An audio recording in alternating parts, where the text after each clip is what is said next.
¿Qué tal, hermanos del corazón de Jesús? Mi nombre es Diego y la idea de este video es seguir avanzando con lo que hemos estado viendo en los videos anteriores. Ahora ya nos encontramos con un pie afuera del paraíso. Y para eso vamos a ir leyendo a partir de Génesis capítulo 3, versículo 22. Yo anoté algunas dudas o preguntas. Más que nada anoté 3 por una cuestión de tiempo. La primera dice así: ¿qué significa que Adán y Eva se hicieron jueces de lo bueno y lo malo? La segunda, ¿por qué no pueden comer más del fruto del árbol de la vida? Y la tercera, si Adán y Eva hubieran pedido perdón, ¿se hubieran quedado en el paraíso? Ustedes tienen que saber también que si les surgen dudas o preguntas me pueden escribir a momentodencuentroconjesús@gmail.com. Y para dar respuesta a estas preguntas vamos a ir a nuestra fuente, que es la Biblia. En Génesis capítulo 3 versículo 22 dice: Entonces Yahvé Dios dijo: Ahora el hombre es como uno de nosotros, pues se ha hecho juez de lo bueno y de lo malo. Fíjense, ¿no? Antes que nada, primero Dios dice: el hombre se ha vuelto como uno de nosotros. Está hablando de sí en plural, o sea que se está refiriendo a sí mismo como una trinidad, ¿sí? Y después que dice que el hombre se ha hecho juez de lo bueno y de lo malo. El ser humano a partir de ahora va a empezar a juzgar por sí mismo. ¿Y cómo hacemos para volvernos jueces? Primero que nada tenemos que tener algún tipo de ley. Nosotros tenemos que saber cuál es la ley, donde debe estar descrito el delito y la sanción correspondiente. Sin embargo, ellos en ese momento no tenían ley. Lo único que habían tenido era un mandamiento que habían roto. Entonces, ¿de qué ley estamos hablando cuando el hombre empieza a juzgar entre lo bueno y lo malo? Nosotros leemos en Romanos capítulo 2 versículo 14, cuando los paganos que no tienen ley cumplen naturalmente lo que manda la ley, están escribiendo ellos mismos esa ley que no tienen. Y así demuestran que las exigencias de la ley están grabadas en sus corazones. Y en San Juan capítulo 1 versículo 17 leemos: Porque la ley fue dada por medio de Moisés, la gracia y la verdad nos ha llegado por Jesucristo. O sea que la ley, más allá de que todavía no hubiera venido por medio de Moisés, ya estaba escritas en sus corazones. Es la llamada ley natural. Y esa ley natural es la que nos permite, tanto a creyentes como no creyentes, darnos cuenta cuando algo está bien o cuando algo no está bien, ¿sí? No es necesario creer en Dios para darnos cuenta de que estamos metiendo la pata. Y es así como si, ya que estamos constituidos en jueces, tendríamos que seguir, de alguna manera, las normas que seguiría un juez. ¿Y cuáles son las que sigue un juez acá en la tierra? Saber cuáles son los hechos que ocurrieron para saber si hubo delito. Saber quién cometió el delito. Saber en qué contexto pasó esto. El juez no debe tener ningún tipo de relación vinculante con los involucrados. Y una sentencia condenatoria requiere un estado de absoluta certeza por parte del juez. Y esto es algo que nosotros podemos leerlo, podemos comprenderlo y en ese momento decimos: gracias a Dios que no somos jueces. Sin embargo, nosotros somos jueces en todo momento. Y alguno podrá decir: bueno, no, pero es una expresión de nuestra libertad. Sí, es una expresión de nuestra libertad que muchas veces puede traer mucho daño a otras personas. Y esto es lo que nos lleva a la segunda pregunta: ¿por qué no pueden comer más del fruto del árbol de la vida? En Génesis capítulo 3 versículo 22 dice: que no vaya también a extender su mano y tomar del árbol de la vida, pues viviría para siempre. Y así fue como Dios lo expulsó del jardín del Edén para que trabajara la tierra de la que había sido formado. ¿Se acuerdan que nosotros habíamos hablado del fruto del árbol de la vida como prefiguración de Jesucristo? Nosotros en San Juan capítulo 6 versículo 51 leemos: Yo soy el pan vivo que ha bajado del cielo. El que coma este pan vivirá para siempre. El pan que yo daré es mi carne y lo daré para la vida del mundo, dice nuestro Señor Jesucristo. Y acá de lo que está hablando es de la Eucaristía. Si nosotros leemos en 1 de Corintios capítulo 11 versículo 23, dice: Yo he recibido del Señor lo que a mi vez les he transmitido. El Señor Jesús, la noche en que fue entregado, tomó pan y después de dar gracias lo partió diciendo: Esto es mi cuerpo, que es entregado por ustedes. Hagan esto en memoria mía. De igual manera, tomando la copa después de haber cenado, dijo: Esta copa es la nueva alianza en mi sangre. Todas las veces que la beban, háganlo en memoria mía. Y más adelante, en Corintios capítulo 11, versículo 26 dice: fíjense bien, cada vez que comen de este pan y beben de esta copa, están proclamando la muerte del Señor hasta que venga. Por lo tanto, el que come el pan o bebe la copa del Señor indignamente, peca contra el cuerpo y la sangre del Señor. Cada uno pues examine su conciencia, y luego podrá comer el pan y beber de la copa. Fíjense, ¿no? Acá nos está hablando de que para poder comulgar tenemos que estar en gracia.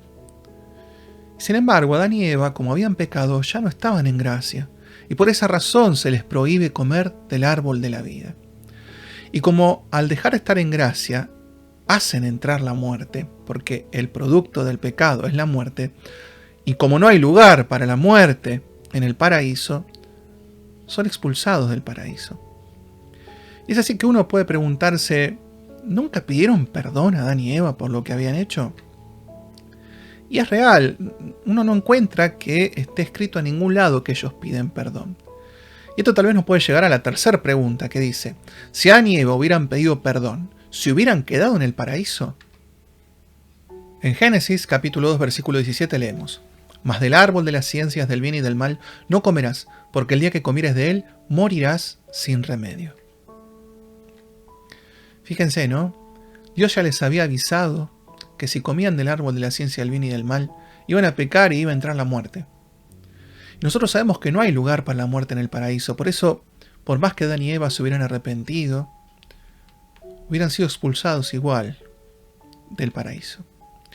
Y esto es algo bastante feo, porque uno dice, bueno, da la sensación de que la muerte tuvo la última palabra.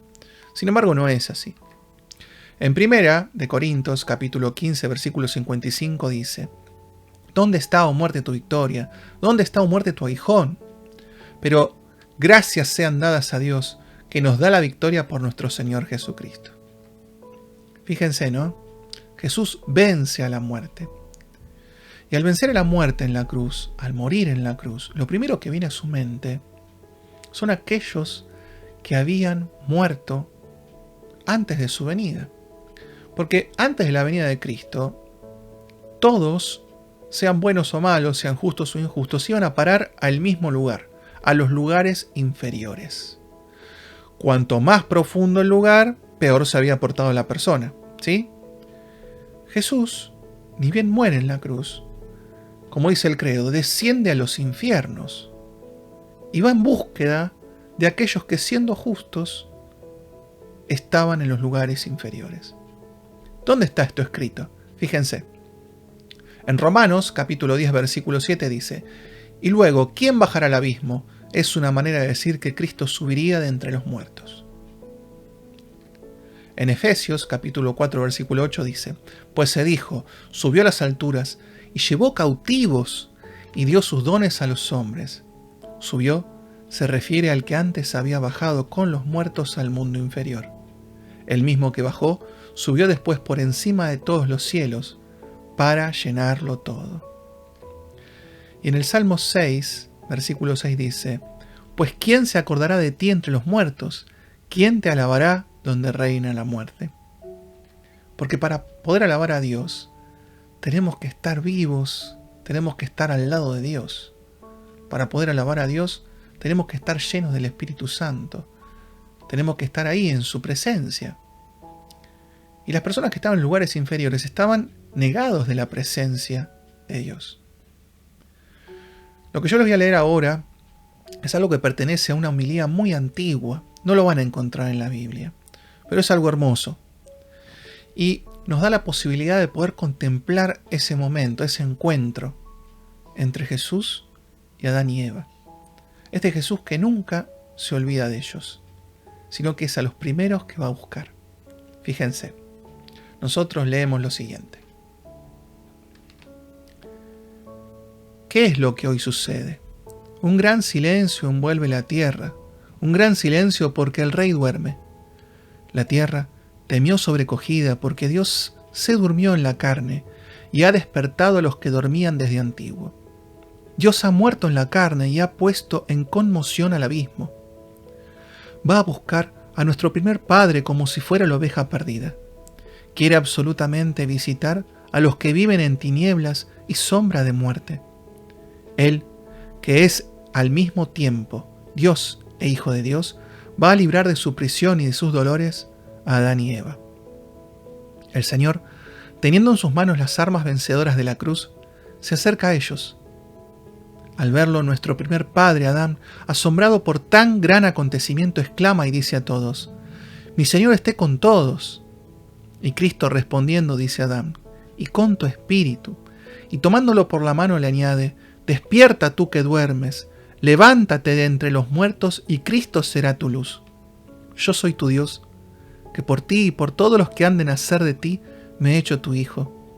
Y ahora te digo que tengo el poder de anunciar a los que están encadenados: salid, y a los que se encuentran en las tinieblas: iluminaos, y a los que dormís: levantaos. A ti te mando, despierta tú que duermes, pues no te creé para que permanezcas cautivos en el abismo. Contempla los salivazos de mi cara, que he soportado para devolverte tu primer aliento de vida. Contempla los golpes de mis mejillas, que he soportado para reformar, de acuerdo con mi imagen, tu imagen deformada. Contempla los azotes en mis espaldas, que he aceptado para aliviarte del peso de los pecados, que habían sido cargados sobre tu espalda. Contempla los clavos que me han sujetado fuertemente al madero, pues los he aceptado por ti. Levántate, salgamos de aquí. El enemigo te sacó del paraíso, yo te coloco, no ya en el paraíso, sino en el trono celeste. Y es así como, a pesar de que Adán y Eva habían muerto producto del pecado que habían cometido, Dios va hasta los lugares inferiores a buscarlos a ellos y a todos los que estaban cautivos, a llevar su palabra a todos aquellos que podían llegar a recibirla para que fueran liberados, a todos esos justos que tenían que estar en presencia de Dios. Y ahora, para ir terminando, les quiero dejar una pregunta a ustedes.